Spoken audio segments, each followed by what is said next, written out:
Bawat hibla ng buhay ay may tinatagong liwanag. Sa channel na to, malalaman ng tunay na kwento. Mula sa simula hanggang sa wakas. Ihanda ang sarili sa mga bagong kaalaman. Panoorin natin ang video ng Mensahero ng Silangan.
Masayang balita mga Ophirians, ito ang pangpito at panghuling video ng Creation Series. Sa nakaraang video, nag-iwan tayo ng mga katanungang nais nating linawin sa video na ito.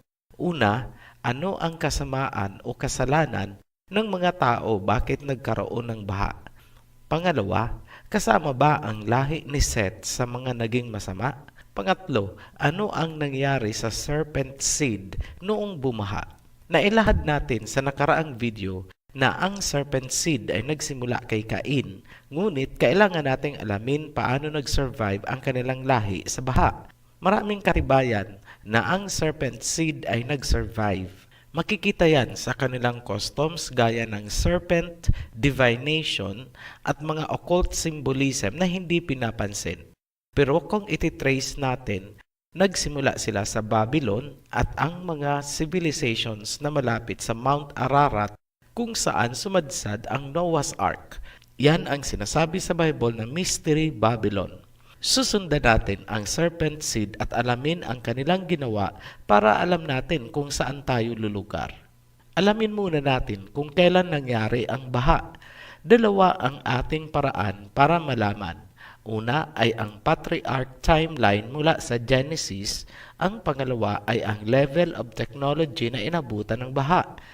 Gamit ang patriarch's timeline na ibinigay ng Genesis, lumalabas na ang baha ay nangyari noong si Noah ay 600 years old na tumatapat naman sa 2492 BCE or 2492 bago isilang ang Misaya.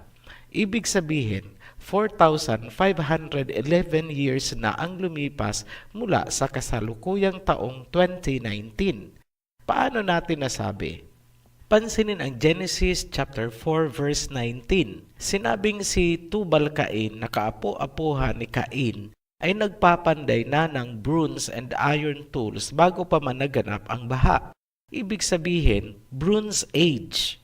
Ayon sa history, ang Bronze Age ay nagsimula sa 3,300 BCE at natapos 1,200 BCE.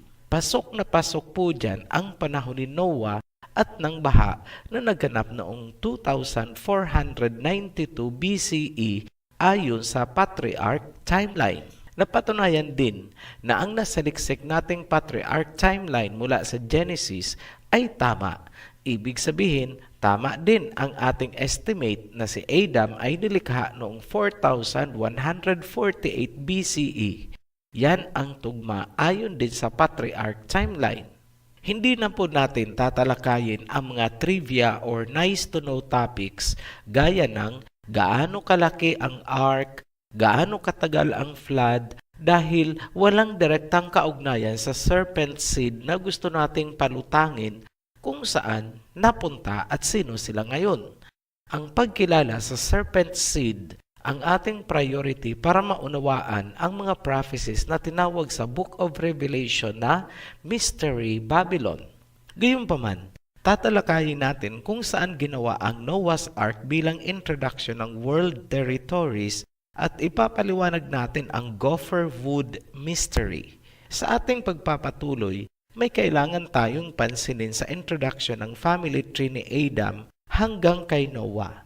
Matatagpuan yan sa Genesis chapter 5 verse 1. When Elohim created mankind, He made them in the likeness of Elohim. He created them male and female and blessed them, and He named them mankind when they were created. Tandaang mabuti na ang tawag kina Adam and Eve sa araw na sila ay nilikha ay mankind. Hindi po sila tinawag na sons of Elohim or sons of God. Huwag kalilimutan, sila ay tinawag na mankind. Dahil sa pagkakasala ni Adam and Eve, ang mankind ay nakurap at nahaluan ng serpent seed. Ngayon, maliwanag na sa inyo na ang mankind ay nahahati sa dalawa. Una ay ang pure breed ni Adam na itinuloy ni Seth. Pangalawa ay ang breed ni Cain o ang serpent seed. Ngayon, dahil kumain ng tree of knowledge ang mankind, sila ay naging parang Elohim, alam ang mabuti at masama, at alam kung paano lumikha ng kung ano-ano. Makikita ba yan sa mankind ngayon? Yes, nakakagawa ang mankind ngayon ng virus, nakakagawa ng bomba, nakakapag-cloning, may kaalamang manipulahin ang genes ng mga hayop at tao. Hindi magtatagal, makakagawa na rin ang tao ng tao. In short, totoo ang sinabi na naging parang Elohim ang mankind. Genesis chapter 3 verse 22. And the Elohim said, the man has now become like one of us, knowing good and evil. He must not be allowed to reach out his hand and take also from the tree of life and eat and live forever. Naging co-creators ang tao, kaya hindi dapat payagan na mabuhay ng walang hanggan dahil mapanganib yan sa universe. Nangyayari na ba? Yes. Ang tao ay isa ng threat sa integrity ng universe dahil sa mga outer space exploration natin. So ano ang kasalanan ni Adam and Eve? Yan ang pagkasilaw nila na mapantayan ang kaalaman ng Creator sa panahon na hindi pa sila handa kung paano gamitin ang kaalaman na kanilang nakuha. Dahil dyan, hindi sila dapat mabuhay ng walang hanggan ayon sa Genesis chapter 3 verse 22. Sa makatuwid, napunta ang kaalaman sa maling kamay. Imagine nyo na lang kung walang kamatayan si Albert Einstein. Ano kaya ang mundo ngayon? Baka hindi lang Hiroshima or Nagasaki ang malusaw. Knowledge has gone into the wrong hands. Yan ang nakikita nating rason kaya nilagyan agad ng gwardya ang Tree of Life. Ophirian, tanong lang, sina Adam and Eve ang nagkasala, bakit pati tayo ay nagkasala din at damay sa parusa? Hindi naman tayo ang kumain ng prutas. Hindi ba sabi sa Bible, ang kasalanan ng ama ay hindi damay ang anak? Marami ang nagsasabi na may conflict ang Bible. Hindi po ganon. Kailangan nyo lang pong pansinin kung anong uri ng pagkakasala ang sinasabing damay-damay ang lahat, alin naman ang hanggang 4th generation lang, at anong kasalanan naman ang personal responsibility lang na hindi kadamay ang ama. Yan po ang aming nakikita. Pansinin niyong mabuti itong mga verses. Ezekiel chapter 18 verse 20. The one who sins is the one who will die. The child will not share the guilt of the parent, nor will the parent share the guilt of the child. Maliwanag ang sinabi. Wala daw kinalaman ang anak sa kasalanan ng ama o magulang. Wala din daw kinalaman ang magulang sa kasalanan ng anak. Obvious na ang tinutukoy ay personal na pagkakasala. Kunwari, ninakaw mo ang mangga ng iyong kapitbahay. Pero pansinin nyo naman itong kasunod na verse. Exodus chapter 20 verse 5. You shall not bow down to them or worship them, for I the Elohim am a jealous El, punishing the children for the sin of their parents to the third and fourth generation of those who hate me. Maliwanag, hanggang fourth generations ay damay sa parusa kung ang kasalanan ay may kinalaman sa graven images o mga rebulto at pagkasuklam sa Creator. Ngayon, may kasalanan bang minanalang natin habang tayo ay ipinagbubuntis pa lang? Meron. Matatagpuan yan sa Psalms 51 verse 5. Surely I was sinful at birth, sinful from the time my mother conceived me. Makasalanan na daw tayo, ipinagbubuntis pa lang. Anong kasalanan ito? Yan ang kasalanang minana natin mula kina Adam and Eve. Yan ang kasalanan ng mankind. Ang tawag dyan ng ibang relihiyon o sekta ay original o mortal sin. In fairness, sang-ayon po tayo sa interpretasyon nilang yan. Tanong Ofirian, paano namamana ang kasalanan? Parang unfair naman ata yan. Hindi naman natin ginusto. Ganito po yan. Sa kasalukuyan, meron na po tayong technology para baguhin ang genes ng isang tao. Kung familiar po kayo sa tinatawag na germline editing, ito ay isang proseso kung saan pwedeng baguhin ang genes ng inyong magiging anak. In short, mamanipulahin ang genes ng tao gamit ang CRISPR-Cas9 editing machines. Kapag ginawa ang procedure sa similya ng lalaki o similya ng babae o dili kaya sa embryo, ang magiging tao na galing sa procedure na yan ay magtataglay na ng altered gene at isasalin niya ito sa magiging anak niya at magpapasalin-salin na yan ng walang katapusan sa mga susunod na generations. Ibig sabihin, kung ano ang nangyari sa first couple ng Genesis, pwedeng maulit ngayon ng mga scientists. Kaya huwag magtataka kung 500 years mula ngayon ay ibang klaseng tao na ang papalit sa atin. They are calling it evolution. Nilikha sina Adam and Eve upang ipalit sa genetically corrupted first couple na naging extinct dahil sa genetic corruption. Pumalit ang lahi ni Adam and Eve. Ngunit dahil sa pagkakamali nila, nagkahalo-halo ang kanilang pure breed. Nahaluan ito ng serpent seed, humalo din sa seed ng first couple, at bandang huli, humalo din ang Nephilim seed. Ang pagkakasala na gagawin ng kasalukuyang tao na itamper ang germline ay walang pagkakaiba sa kasalanan ni Adam and Eve.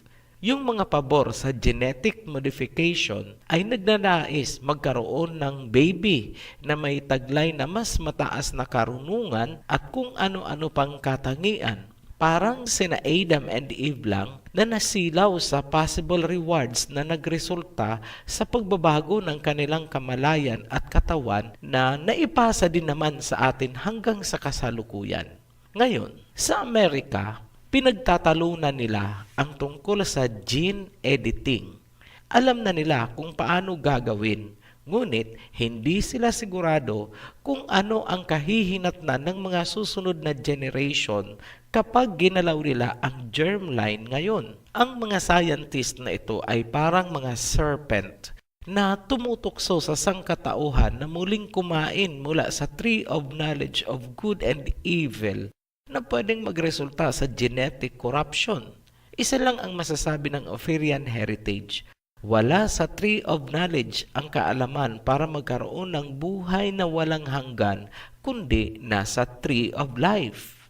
Bumalik tayo sa Noah's Flood. Ang pangalawang dahilan kaya nagpadala ng baha ay ang pagiging rebellious at pagkasuklam ng mga tao sa Creator. Lalong-lalo na ang serpent seed na isinumpa niya.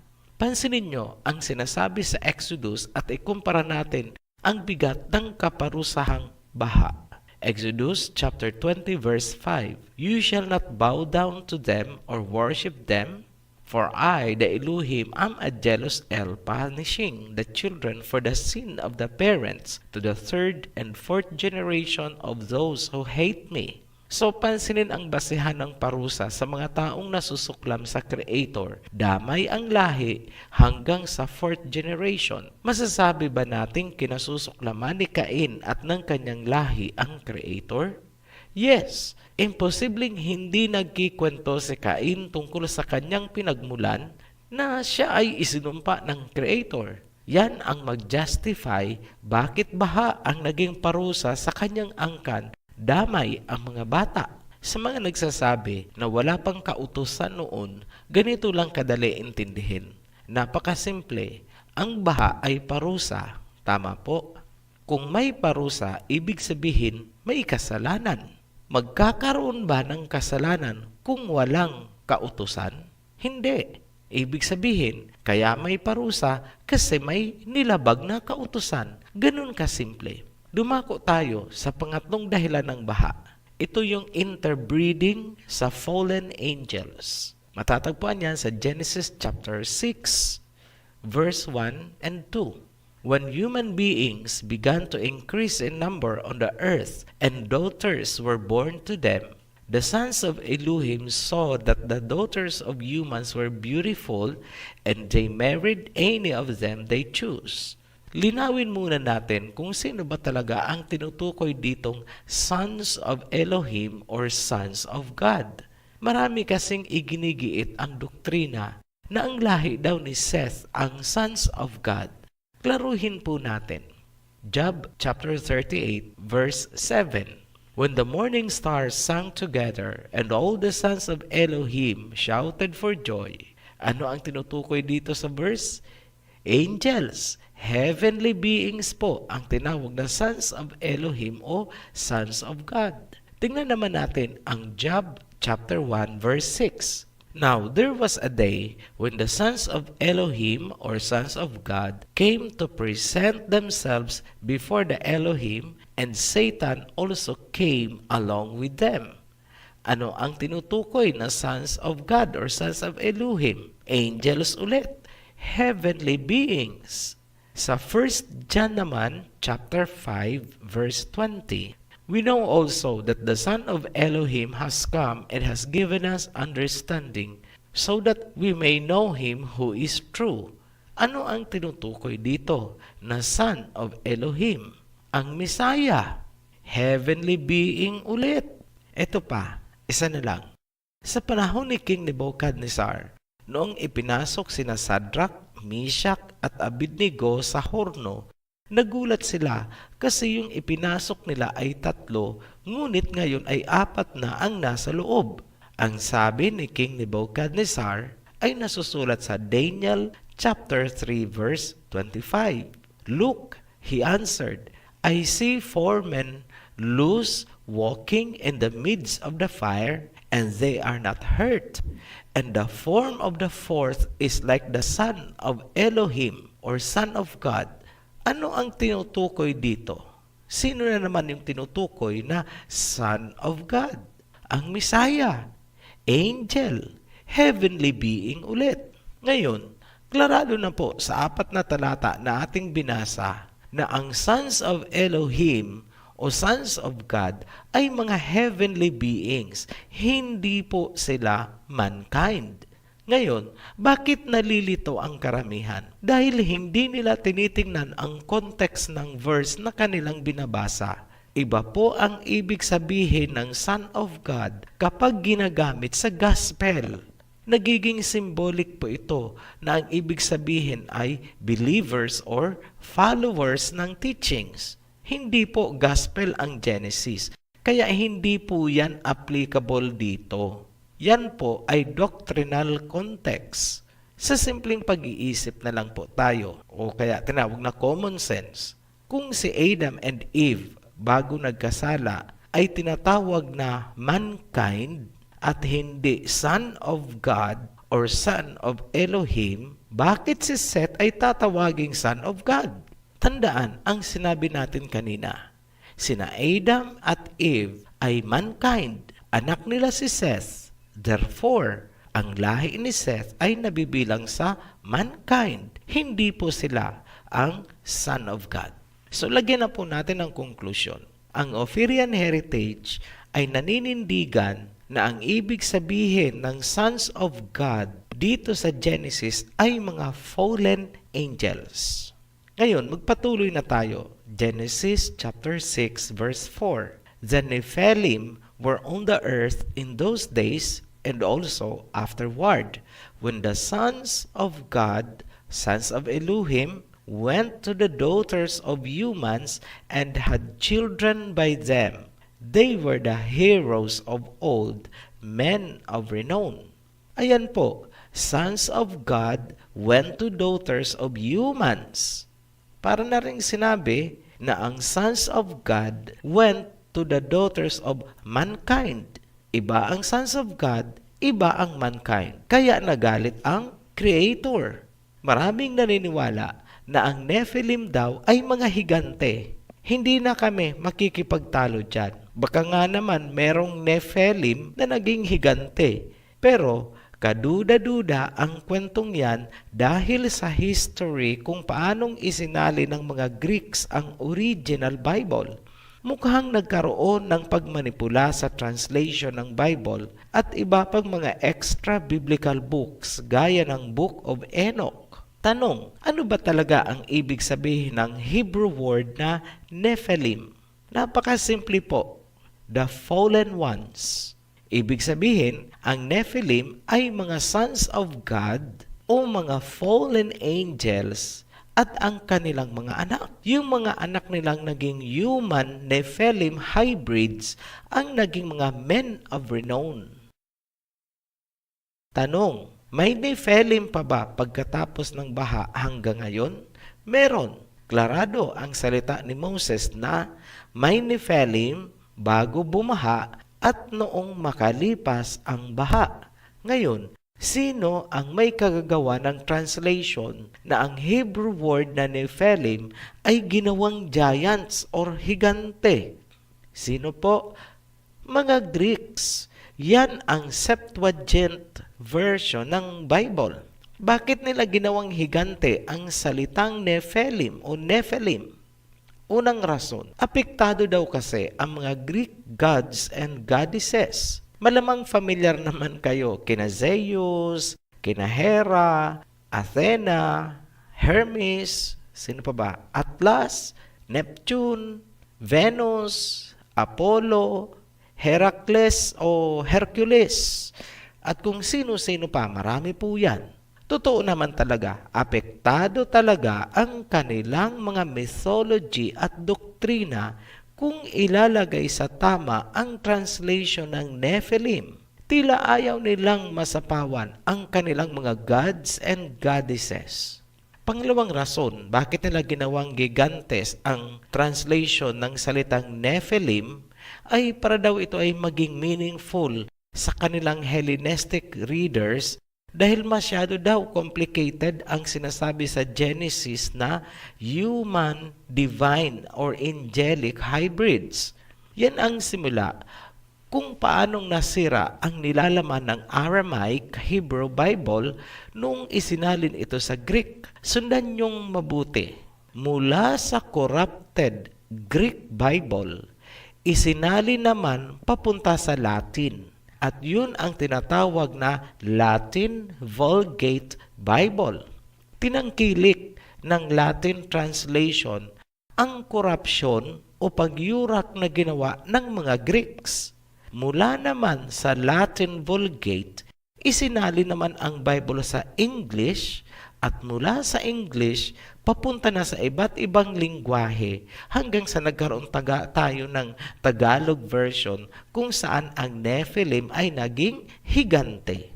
Ang mga Greek ang nagpasimula sa kasinungalingang ang Nephilim ay higante. Ngayon, bakit sinira ng mga Greeks ang unang translation ng Bible?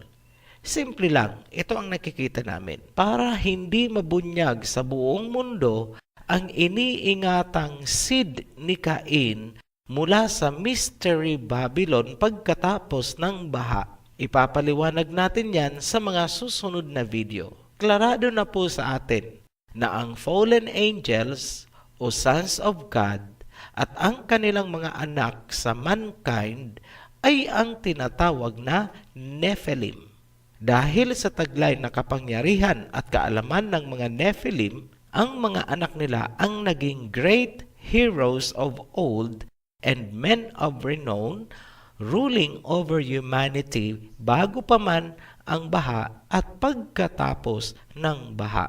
Maliwanag yan sa Genesis chapter 6 verse 4. Ngayon, kailangang pansinin natin na itong sinasabi sa Genesis chapter 6 verse 4 na mga Nephilim, yung lahi nila, ang naging mga tanyag na personalidad, mga heads of state, mga kings, mga queens, sila yung mga royals, at sila yung mga makikita natin sa mga entertainment industries, yung mga kumukontrol ng mga financial institutions or technically, yung economy ng mundo hanggang ngayon. Dumako tayo sa tanong na, ano ang nangyari sa lahi ni Seth? Ang sagot natin dyan ay, naging masama din sila at namatay din sa baha. Baka sabihin nyo na naman na walang ganong sinabi sa Biblia. Alam nyo po, kailangang pairalin po natin ang talas ng isip. Sa mga naging lahi ni Seth, tanging si Noah lang at ang kanyang pamilya at ang mga asawa nila ang nakaligtas. Kung bibilangin nyo po, 8 lang ang tao na sumakay sa Noah's Ark.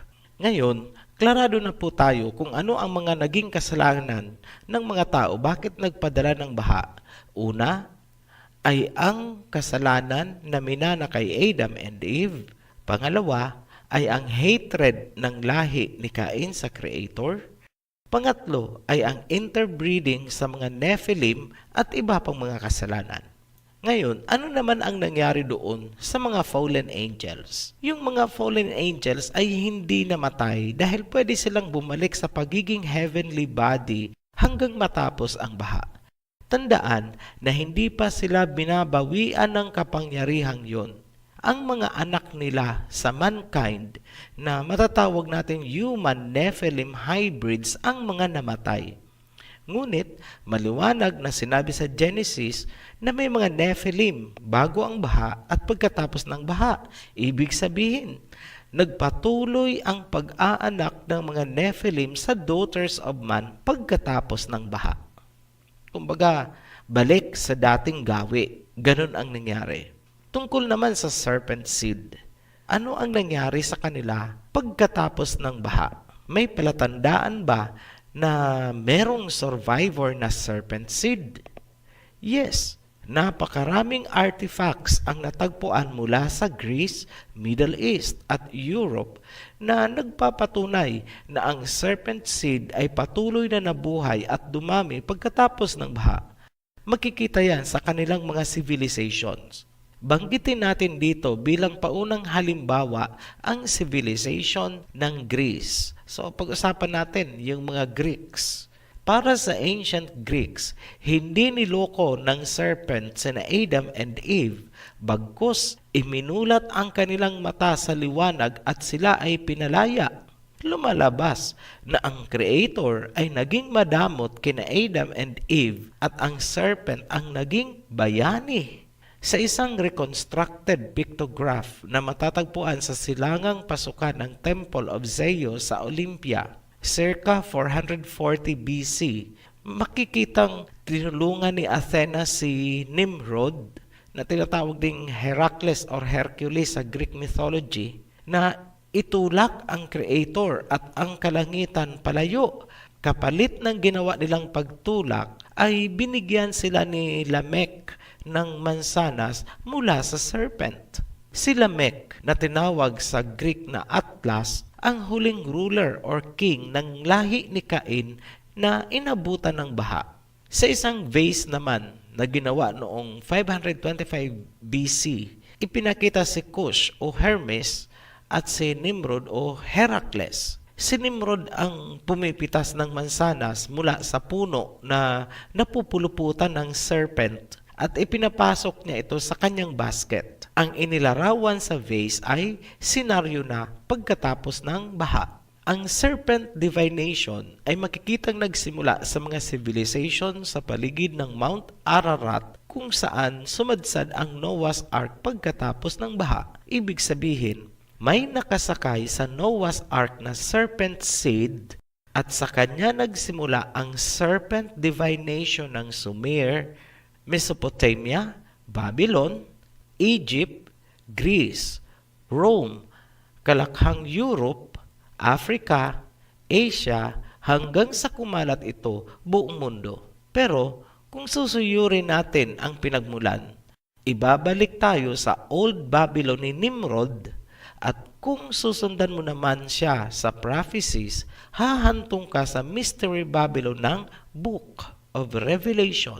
Sa kasalukuyan, ang serpent seed na nahaluan ng Nephilim seed ang pinakamayayaman at pinakamakapangyarihang mga tao sa mundo. Ang serpent genetic line nila ang kumukontrol sa mga maliliit na bansa at lahat yan ay inilarawan sa mga prophecies.